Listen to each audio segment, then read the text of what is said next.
Hello family, Ram Ram. मैं चंचला देवी अपने channel में आपका स्वागत करती हूँ।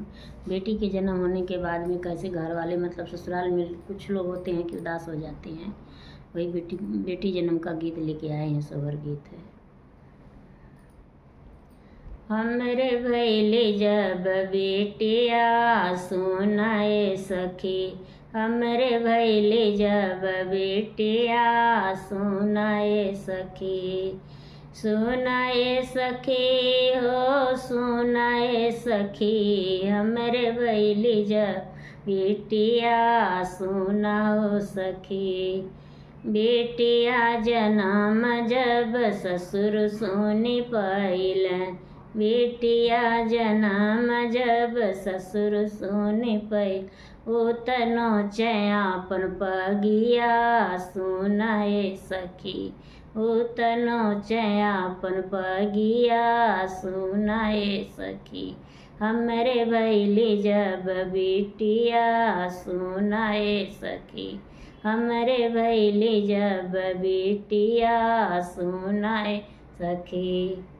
बेटिया जन्म जब जेठ सुनी पहिले, बेटिया जन्म जब जेठ सुनी पहिले, तनो चयापन मोछिया सुनाए सखी, उतनो चयापन मोछिया सुनाए सखी। हमरे भैल जब बेटिया सुनाए सखी, सुनाए सखी हो सुनाए सखी, हमरे भैली जब बेटिया सुनाए सखी। बेटिया जन्म जब स्वामी सुनी पवल, बेटिया जन्म जब स्वामी सुनी पा, उत पीटयापन छतिया सुनाए सखी, उत पीटयापन छतिया सुनाए सखी।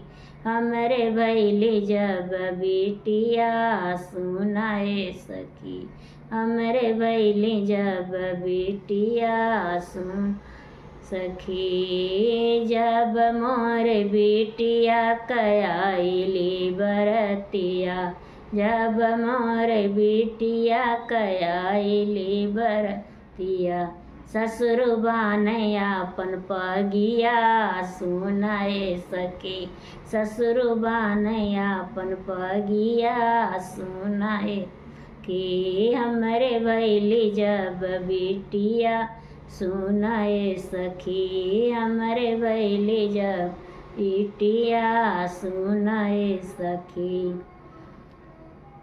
जब मोरे बेटिया कयाइली बरियतिया, जब मोरे बेटिया कयाइली बरियतिया, जेठऊ फेरयापन मोछिया सुनाए सखी, जेठऊ फेरयापन मोछिया सुनाए सखी। हमरे भैली जब बेटिया सुनाए सखी, हमरे भैली जब बेटिया सुना सखी। जब मोरे बेटिया कयाइली बरतिया, जब मोरे बेटिया कयाइली बरतिया, स्वामी देला कन्यादानवा सुनाए सखी, स्वामी देला कन्यादानवा सुनाए सखी। हमरे भैली जब बेटिया सुनाए सखी। हेलो फैमिली, मेरा गीत कैसा लगा है लाइक कमेंट करके बताइए।